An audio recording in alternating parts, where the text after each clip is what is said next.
All right, we're going to get started right on 11. Just looking through the attendees list, just see a few names of people I know there. Jeremy, welcome. Graham, hello. Brendan, there's obviously going to be more as well, but I'll just leave it there for the moment.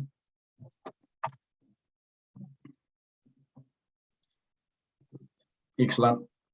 We're right on 11.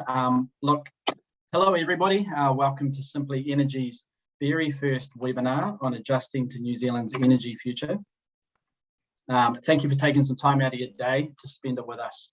If you have any questions or clarifications about our presentation today, feel free to type it in the Q&A section below. We will answer some of your questions during the presentation. What we don't get to, we will reply to afterwards in writing. If by any chance you miss anything important, don't worry, as we are recording today's session. Today, after my short introduction, we have two speakers. First of all, Andy Sibley, who is our CEO of Sibley Energy, who will be speaking on the global shift and giving you a high-level view of the current situation as we see it. Closely followed by James Carberry, who is the head of our sustainable opportunities, speaking on ambition to action, which is explaining how our purpose at Sibley has come into life. So, who am I? For those that don't know me, my name is Philip Lyle, Head of Collaborative Solutions. I work with Sibley's sales and account management teams, and I've been in the electricity industry since 2004. Over this time, I've worked with businesses from the very smallest to New Zealand's largest in various roles, which is my way of saying I have a lot of experience in this industry. But I'm one of 60 plus people at Sibley, and the one thing that stands out to me here is the level of expertise we have. There's a great room.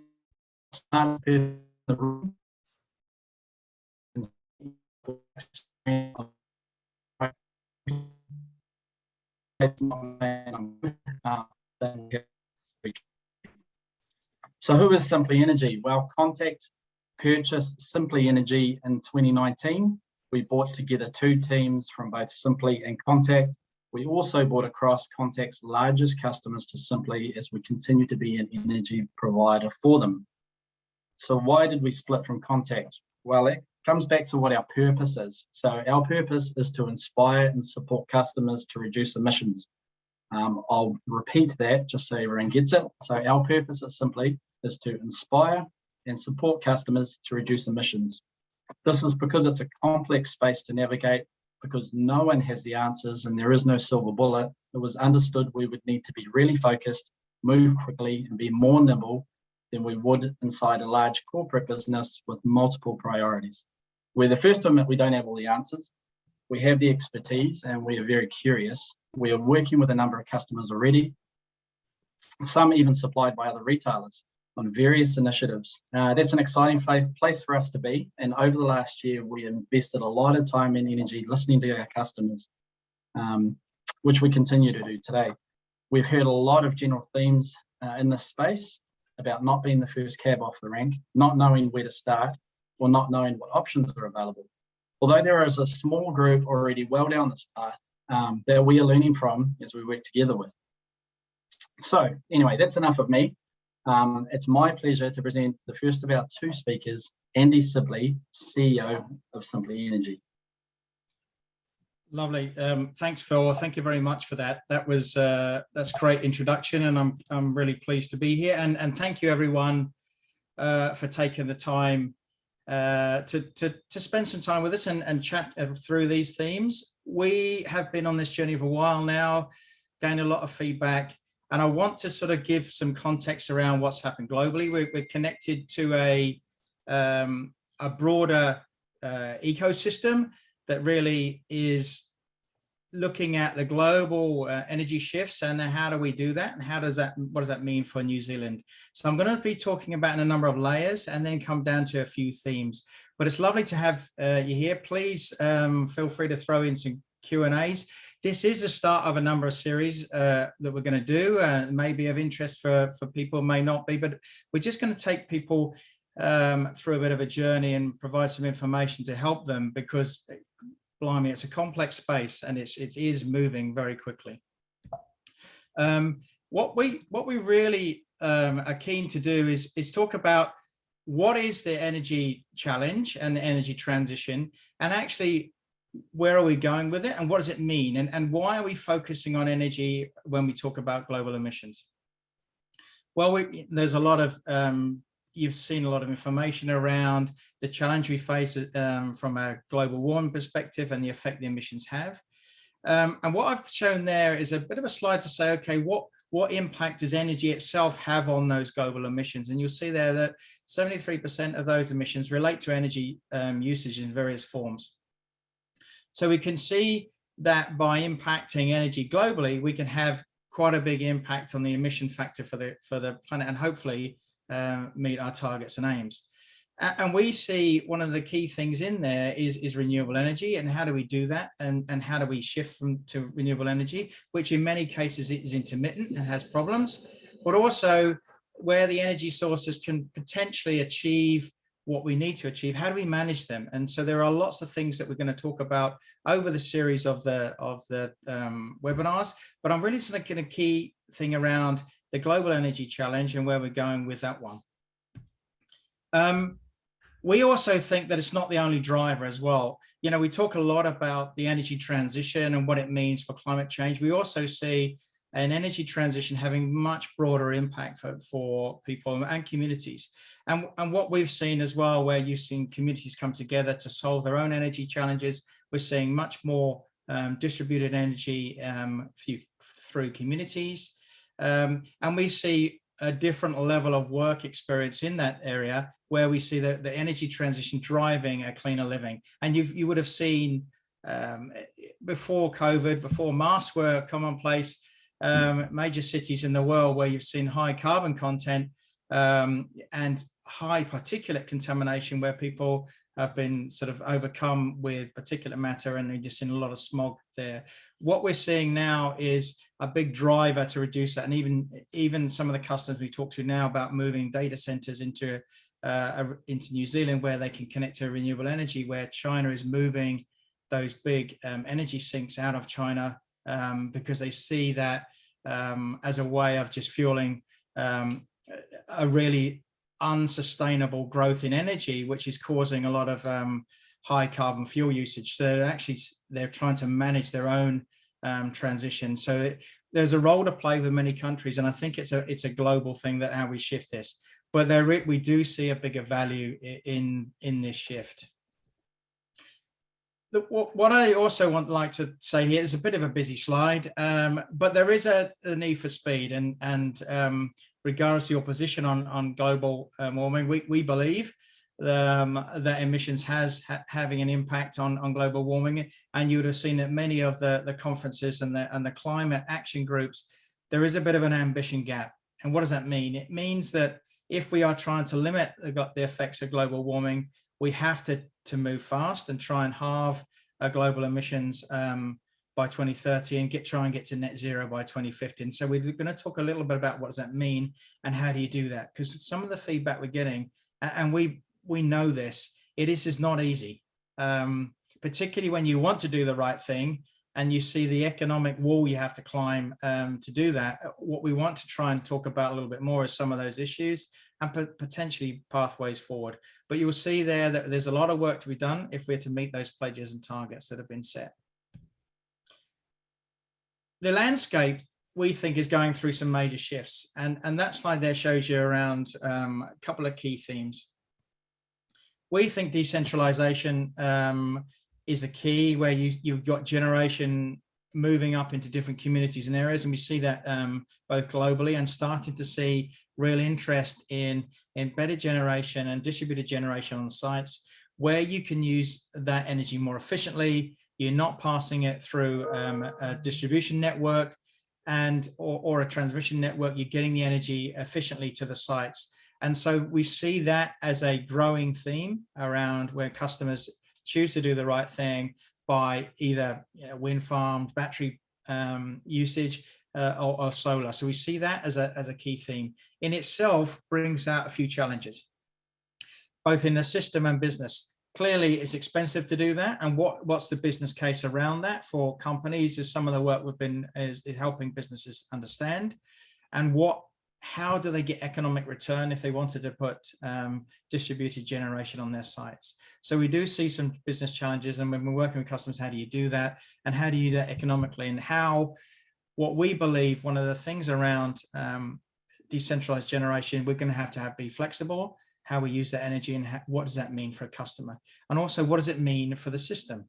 The New Zealand grid's very clearly a long stringy grid that's used to having major generators feed that. It's relatively stable, but we see where there's more intermittency, both in a distributed level in decentralized generation, and where we've got grid connected generators, we're going to see some system challenges around that. And that can be a regulatory and maintaining power integrity and power security. So we see there's some challenges there, and there's a lot of work going on to see how, as we shift to more renewable from electrical perspective in New Zealand, what does that mean and how do we move forward? As I said there, electrification is one of the things that we see can really help because of the renewable aspects of our grid anyway. We're probably nearly 85% renewable, and we've got more renewable assets being built as we speak. So we see that moving forward. So electrification is key, and many of you though will be saying there, that's great, Andy, but look at the prices. And one of the things that we're seeing at the moment is how do we navigate that landscape? How do you make electrification economically viable against the counterfactual of using fossil fuels? Now, there are other indicators going on here, clearly, where we're seeing rapid increases in the carbon pricing. We don't think that's going to stop or slow down. And so how do you navigate that aspect where the counterfactual is starting to get it more expensive, but actually to electrify is tricky. When you couple that from an economic perspective and create a business case, the other challenge, of course, is can the electricity be delivered to me efficiently, and have we got the capacity? And one of those capacity constraints, we believe there's a real opportunity in flexibility where you can electrify with a combination with fossil fuels and do that in a transition to make that really work and move forward. So we're seeing that as a key challenge, and we're also seeing it as a key opportunity. We've seen a few of those, we're dealing with a few of those projects that we speak. The growth of renewables, as I said earlier, will have an impact to the grid and its stability, and how do we do that intermittent load management, both on a demand perspective and on a generator perspective. And demand and load management is one of the key areas we see as helping and enabling this. So, the three key ways that we believe it can help achieve our climate goals. I'm going to uncover them at a high level, and James is going to give an example of each of these as well in his section.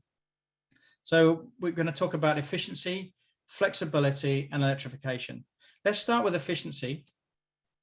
We're lucky enough to be able to work with ECA and things, and we do see becoming energy efficient as the first step, as he possibly can, as the first step of actually moving to that lower carbon future.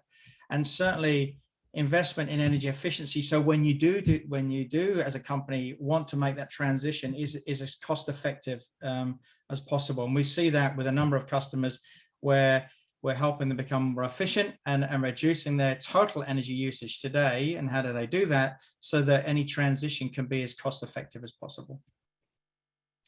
This is a great slide. It's that slide there on the figure on the left. It talks about wasted energy, and it's from the US.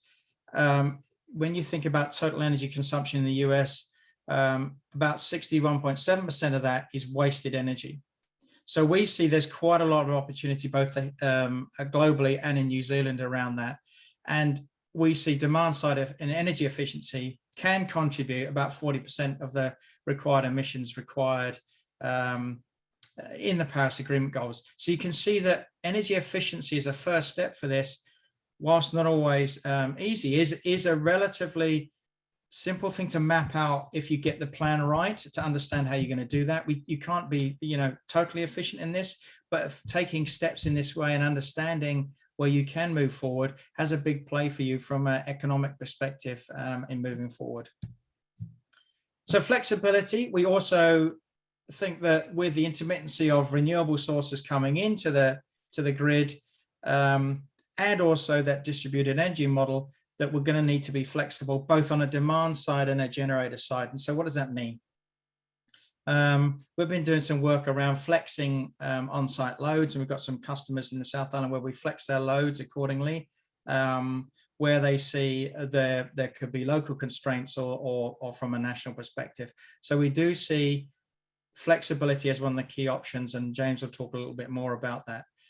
But we also think that in providing flexibility, we can see a pathway to electrification, because you would have heard a lot of, have we got the right infrastructure to electrify as much as we possibly can in the short term? And I think it's a challenge, and it's something that we believe that as customers move forward and want to move forward, we're seeing that parties are willing to invest in those assets, long-term assets, as they start to electrify and move forward.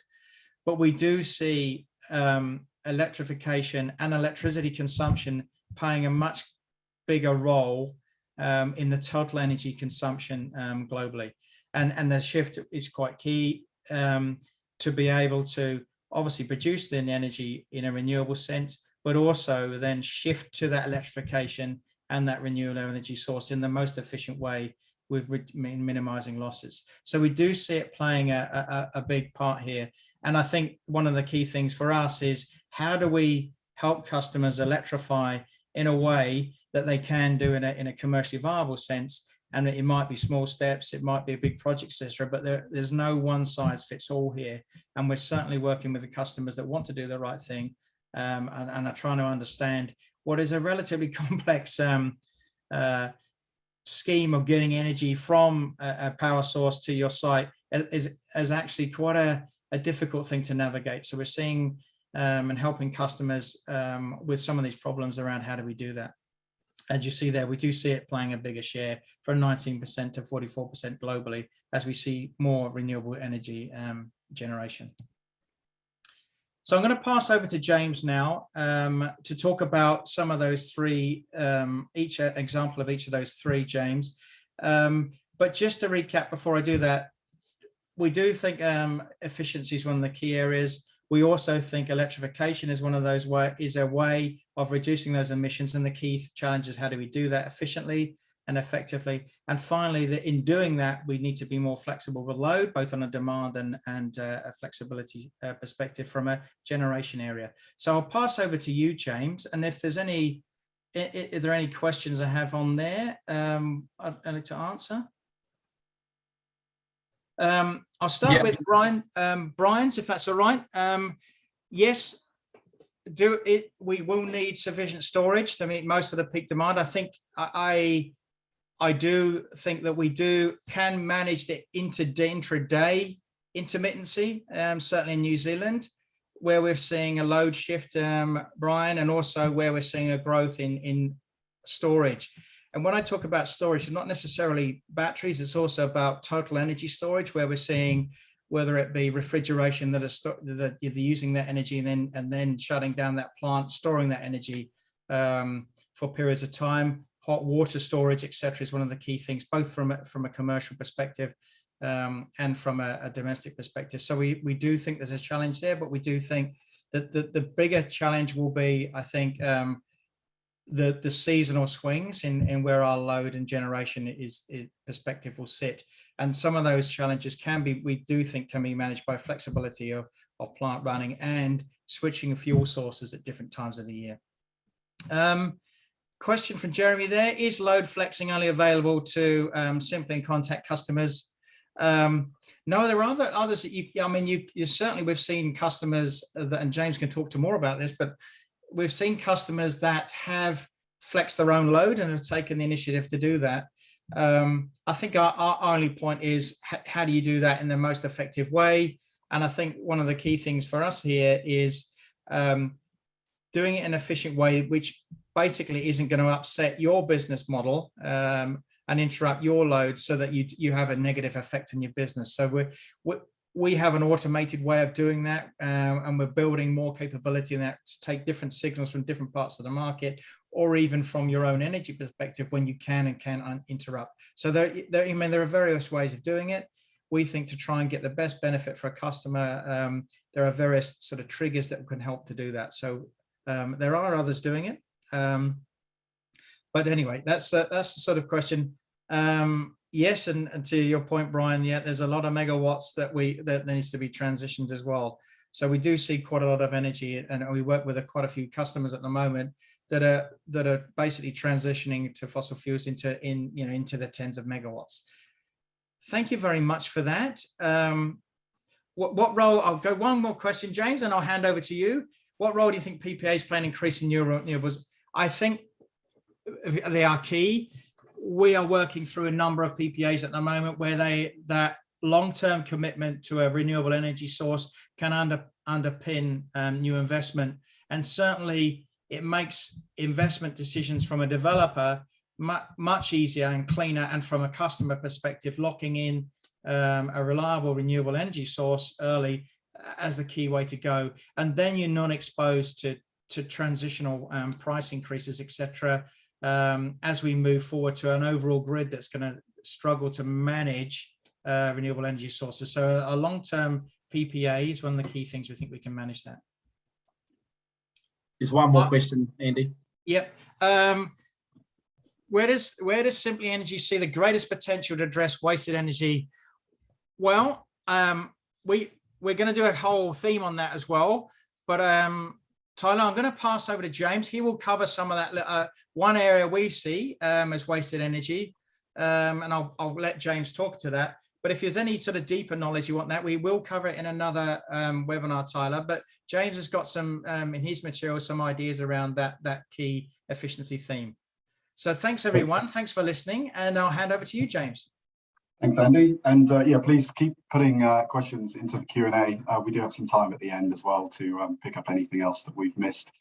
And yeah, I would focus now for this section of the presentation, as you can see from ambition to action, is just to give a few examples in each of those three key themes of efficiency, flexibility, and electrification that we're currently working on. And some of those are big partnerships in collaboration with customer themselves and other partners.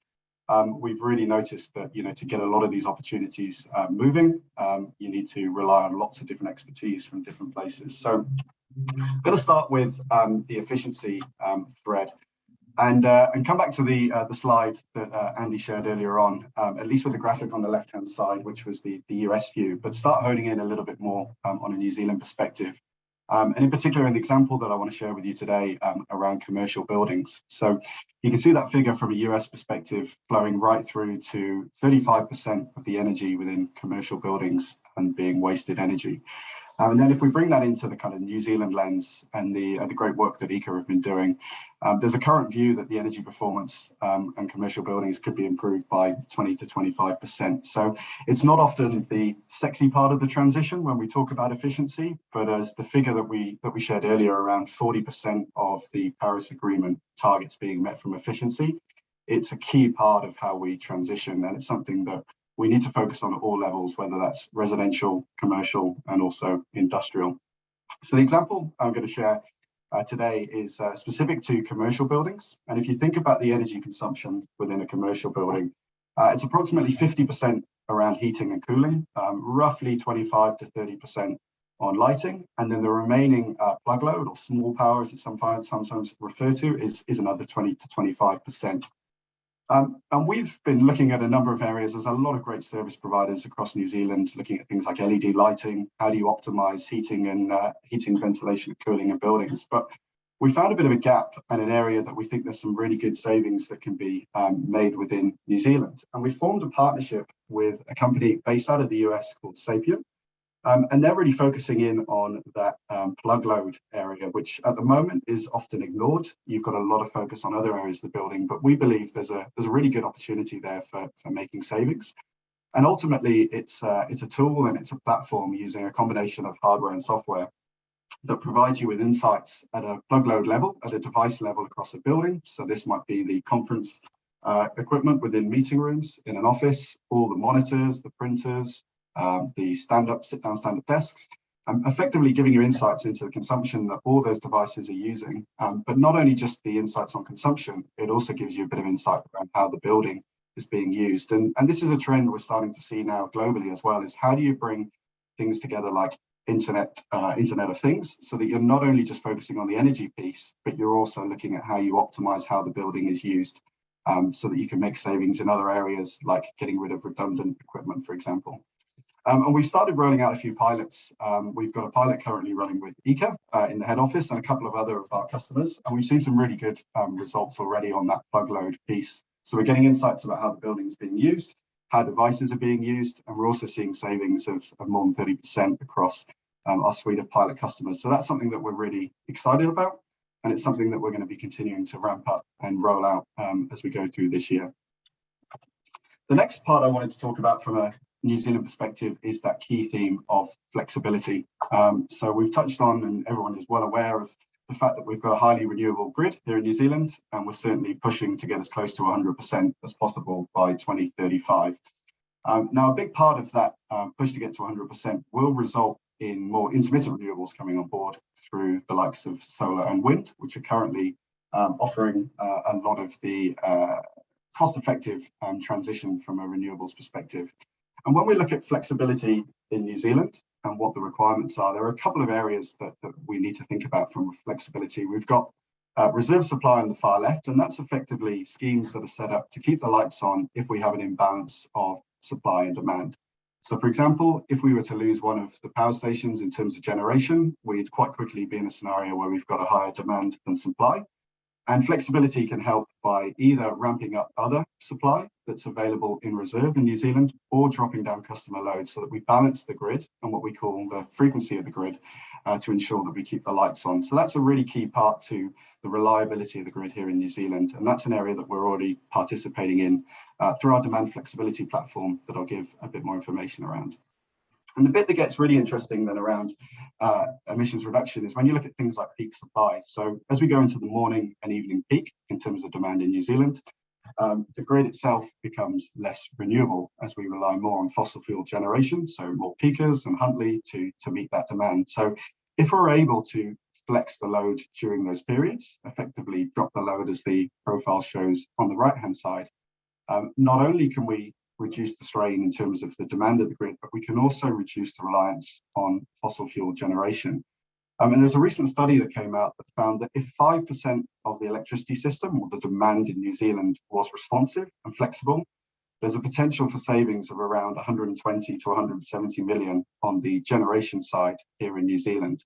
And that's before you even look at the knock-on impacts of what the network costs would be from supplying that generation.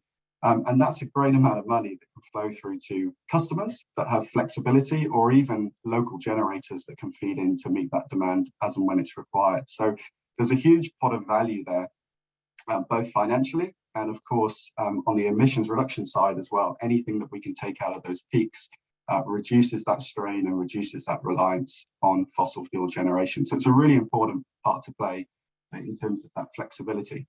It was mentioned earlier in one of the questions around, okay, we've got more sustained periods as well where we would have a dry period. So we know if we've got a particularly dry winter and a particularly cold winter, then we need to look into options for how we manage and have reserves available for those long periods. So that's going to be a really interesting part to and a direction that the grid needs to move in moving forward.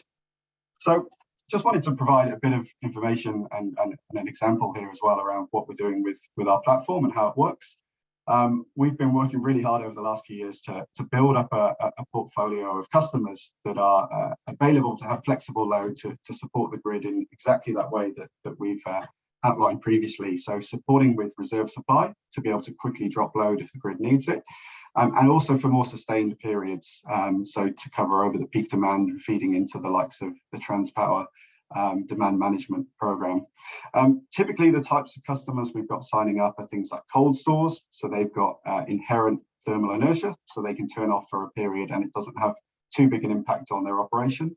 But we're also seeing wastewater treatment, so where you can turn pumps off for a small period, or fans as part of a process that can also flex and drop down and be financially rewarded as a result. So we've got about 50 customers who are signed up at the moment and who are participating.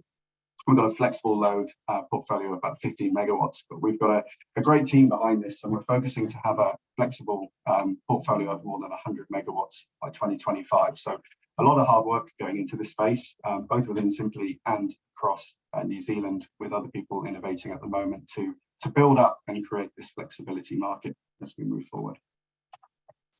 And then the final theme that I wanted to touch on today is electrification. So we're very aware that we've got a highly renewable grid here in New Zealand. We're third in the OECD behind Norway and Iceland. Over 90% of Norway's generation comes from hydro. And if you look somewhere like Iceland, they've got about 70% hydro and 30% geothermal. But after those two, you come down to us here in New Zealand, and we're sitting just below 84% in terms of renewable electricity. But I think this only tells one part of the story, because when you look at energy as a whole, so not just electricity, but energy usage, so the fuel we put into our vehicles, what's used across processing and across manufacturing in New Zealand, fossil fuels still make up more than half of New Zealand's total energy requirements. So although the electricity grid is really renewable, when you look at energy as a whole, renewable electricity provides probably just over 20% of the total energy demand. So there's a huge opportunity here if we transition that fossil fuel usage that's being used directly in things like vehicles, process heat, and transition that over to electricity. But of course, that comes with a huge amount of complications, as Andy's alluded to, when you try and get both the technical feasibility of the transition to work, but also the commercial feasibility. The latest figure, I think, from Transpower that came out was that there will be a 68% increase in electricity demand over the next 30 years. And that will very much be driven by the transport transition, the process heat transition, and just by the population growth that we'll experience in New Zealand. So one of the examples that we wanted to share before we round things out and open up for a few more questions is an electrification example. So we've worked really closely with Open Country Dairy for a number of years. We supply them with their electricity via Contact, and we're also working through a number of efficiency solutions at the moment as they work through their transition. But the one thing we wanted to flag here was the boiler electrification project. And there's a couple of facts here that came through from ECA, who also supported with the transition of this project. But this was Open Country Dairy looking at their operations down in Invercargill and seeing how they could transition away from coal usage for their process heat to electricity. And they deployed a 13 megawatt boiler on the site. And you can see here some of the insights of what that's brought in. Obviously, a huge impact on emissions reduction, just shy of 10,000 tonnes of CO2 reduction. But there's also these ancillary benefits when you move away from coal to fossil fuels. So less maintenance on that boiler. Faster steam production, you go from 6 hours to produce the steam to less than 5 minutes with the electric boiler. And of course, there's the knock-on impact then of getting coal back and forth to the site. And what we did with Open Country Dairy, we kind of sat down with them and had a very open and honest conversation around what we needed to do to support them and in terms of the energy that we're supplying in order to make this work commercially for them. They took a view of where the carbon price would expand to and increase to. We didn't want to put our view on the table. We said, look, it's best to get an independent view of how that will increase. And when you look at the carbon price today in New Zealand, their forecast was actually a lot more conservative to where it is today. So that's having a knock-on impact as well in terms of the reduction in coal and obviously the reduction in their carbon liabilities there. But what we did with Open Country Dairy is we sat down and we found a long-term supply agreement that would work for them in terms of making this project commercially viable based on where the site is and the times that they would be using the plant. And the conversations this has evolved to now with some of our other customers is how do we bring that piece of flexibility into the supply agreement to effectively recognize that in the electricity supply price. So the standard price might be X, but if you can flex that load and ensure that you're not charging, say, the boiler during the morning or the evening peak, then we might be able to offer, say, a reduction in the electricity price as a result of that flexibility. And that's starting to become a real area of how do you balance the kind of instantaneous demands on a site with the price that you need for the fuel that's supporting your process. So what we'll be doing with the webinar over the next few series is going into these key themes in a bit more detail, but wanted to round out there and open up for any further questions that have come through. And if anything's on your mind, please throw that into the Q&A, and Andy, Phil, or myself will try to answer them. Yeah, James, there's a question. Is the building data monitoring service offered to a specific size of customers? And that's from Sarah.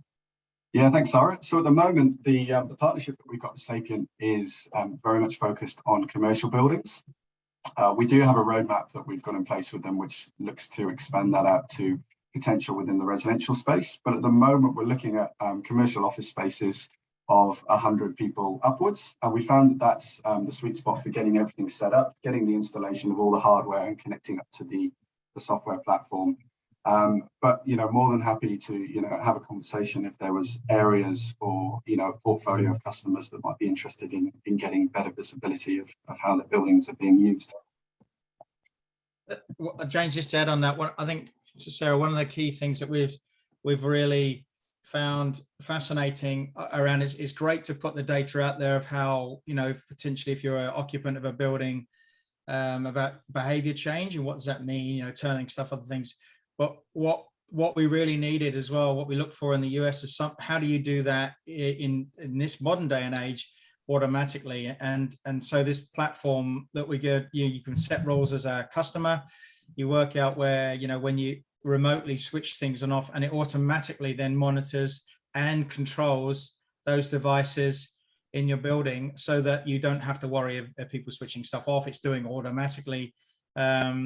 And you can track then your savings, and that has been one of the key things, the points of difference that we think is great. There's a lot of monitoring out there, but we think combining that with a very clever machine learning algorithm that looks at behavior change and when things can go off and the savings can be made is one of the key benefits of that. And it's been pretty clever and good. Yeah, we've been very pleased with the results. Another question here from Brian. The lakes are close to full, yet Huntley is running most of the time over the last few weeks. Gas supplies are declining rapidly. Wind power is often close to zero. How are we going to keep the lights on this winter and the next? I'm happy to talk to that, Brian. Look, I think the energy dilemma in New Zealand is up and down. I mean, we're even predicting, when you think about a generator's returns around each year, it's very much driven by weather. And one of the things that is always going to be the case where you've got more renewables, it's going to swing up and down. The key thing that I think needs to happen in the longer term is how do you manage that and prepare for it when, you've got low wind, low rain, and how do you manage that in the future? From not just, it's all about the generators, but how do you do that from a demand perspective as well, from a distributed area, so that, you've got distributed wind farms, you might have different solar areas, and you then plan out for all different scenarios. So it's a lot of water to go on the bridge.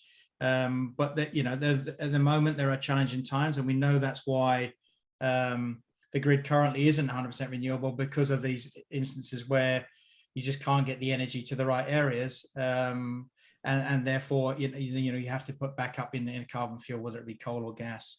Yeah. And there's an anonymous question here. What is the first thing a business should do to kick off this journey? How and where do we start? I can probably start talking to this from a Sibley perspective. Look, we're happy to come and have a chat with you. If you just want to contact us either through our website or through this webinar, and actually give you a lot more information about that, because we have been doing this over the last year or two with customers. So from a Sibley perspective.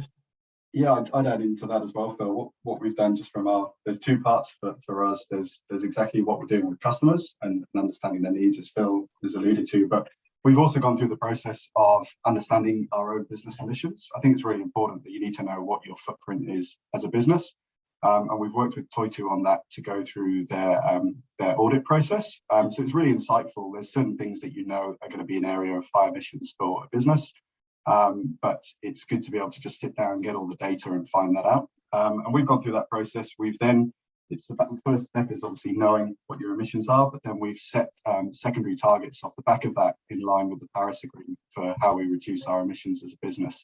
And then for any of the emissions that we can't reduce at this stage, so what we term as unavoidable emissions, we then purchase offsets to balance out those emissions. So we don't think that just purchasing offsets blindly is the answer. but there are certain core emissions that come from a business that you will have today that we see as a view, and we view that a bit like a carbon tax for our business. The more we can reduce our emissions moving forward, the less we will need to pay as an offset at the end of each year. So, but definitely would recommend, if you want to talk to us about that process, reach out to Phil or myself. But yeah, understanding where you're at and setting a plan and some targets has got to be a good first step. And one of the tips out of that process, I think, that was quite relevant is that it's you need to commit the time and resource and connect with your wider business to get information to help you with that journey. And I think that's quite a good tip to know before you start heading down the Toitu path, or whoever you want to work with. Murray Henderson has a question: is the Demand Flex platform able to integrate with EV smart chargers? Great question, Murray. So at the moment, we're not currently integrating with EV smart chargers, but it's definitely on our roadmap for how we expand our portfolio across New Zealand. And the reason that it's not currently a focus is we're currently integrating at the large end of town in terms of industrial and commercial customers. So a typical site that offers up flexible load at the moment, upwards of 100 kilowatts of available load at any one time. But the area that EV smart chargers becomes really interesting is if you've got a requirement, say, in a particular network, one charger by itself might not provide you with the flexibility that you need to manage a constraint on supply. But if you've got, say, 1,000 or 2,000 chargers, as we ramp up the number of home-based and office-based chargers, when you have them connected up in a smart way, that's when it becomes a really valuable asset for flexibility. And equally, as long as you can plug into your car and say, plugged in at 4 p.m, I just need it fully charged for the next morning when I go back to work. If we do need to ramp down or switch off over the evening peak, that has no impact on how you want to use that vehicle. So it's definitely on the roadmap. There's a lot of smart companies already looking at this in New Zealand.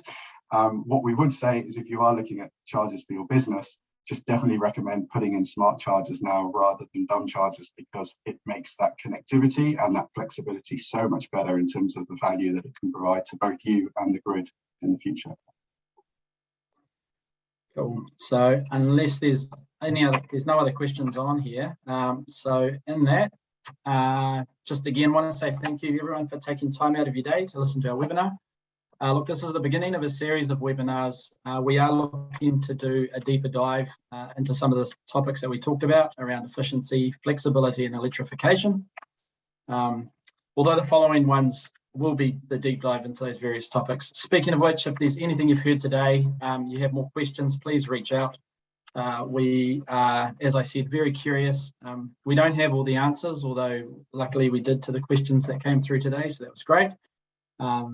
But we are curious and we do want to know what you're thinking and where your questions are at. So please send them through. So on that note, goodbye and enjoy the rest of your week. Thanks, everyone. Thank you. Take care. Thanks for joining. Thanks all.